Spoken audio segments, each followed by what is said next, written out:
Yo, what is up guys? Welcome back to the channel. So on today's video we'll be talking about the last two spell, which is Aegis and Raksasa. So in this today's video we'll be talking about Aegis.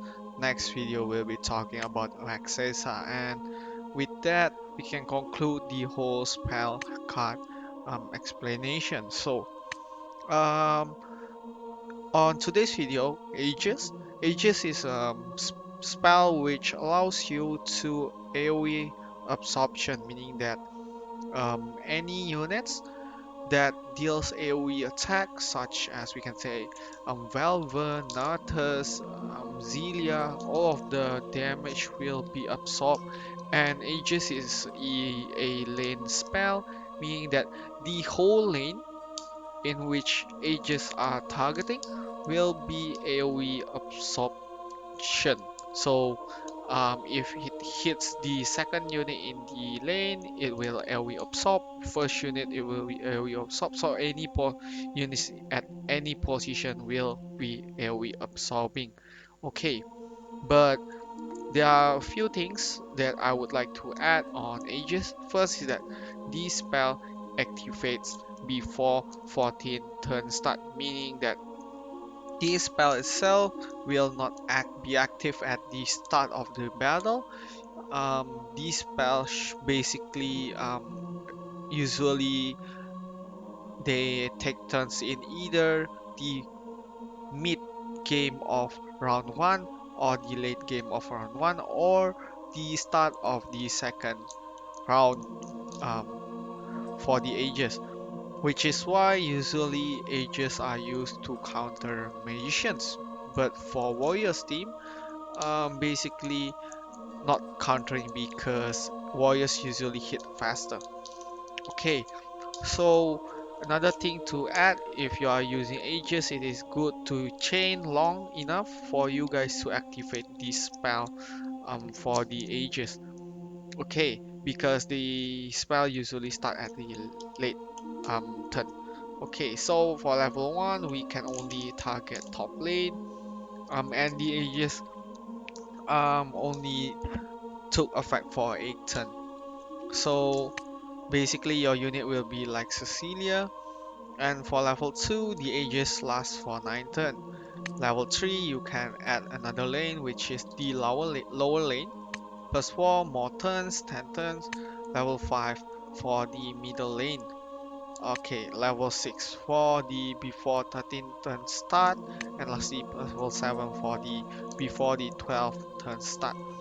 Okay, so for Aegis, I do think that this spell is really good if you are using it on Grand Hilder, but the thing is that um, you might need to chain long enough for you guys to take in this turn for this spell, because it activate even at level 7 you can only activate this spell at before the 12th turn start, meaning that you have to chain really long, or the enemy warrior might destroy your whole lane beforehand.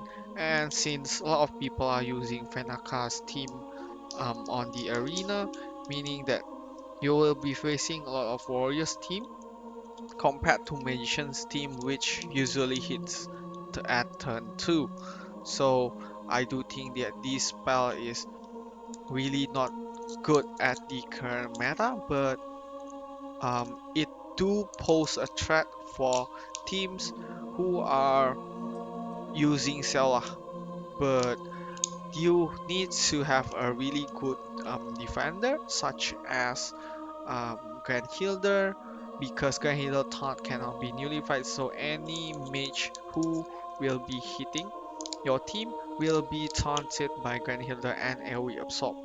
With immortality from Galenia, you can tank 2 mage hits, and you can also give it to Leloid because Leloid have an innate immortality, so he can basically tank 2 mage attack.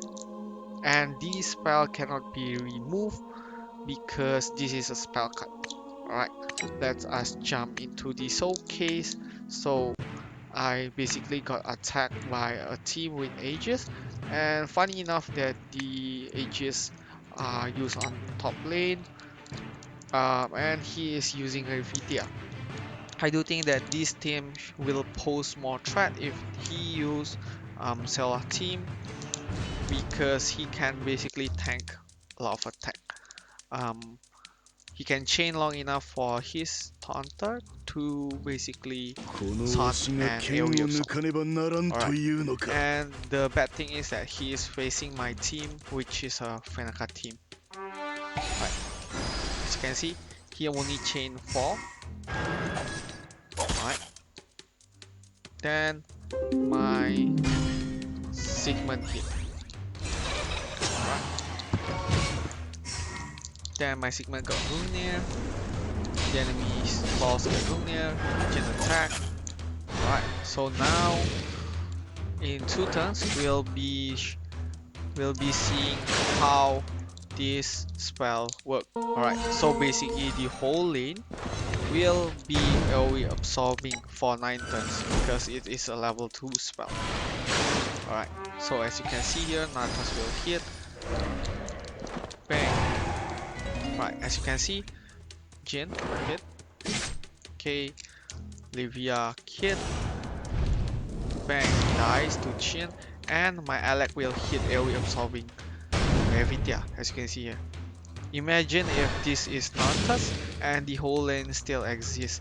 The most fraud unit should be able to tank my hit, but because he is facing a Fenakat's team, um, and he does not chain too much with no Grand Hilda on site, I do think that this spell is not utilized properly, but I do think that this spell could pose a threat in Guild War defense if you do have a long chaining formation.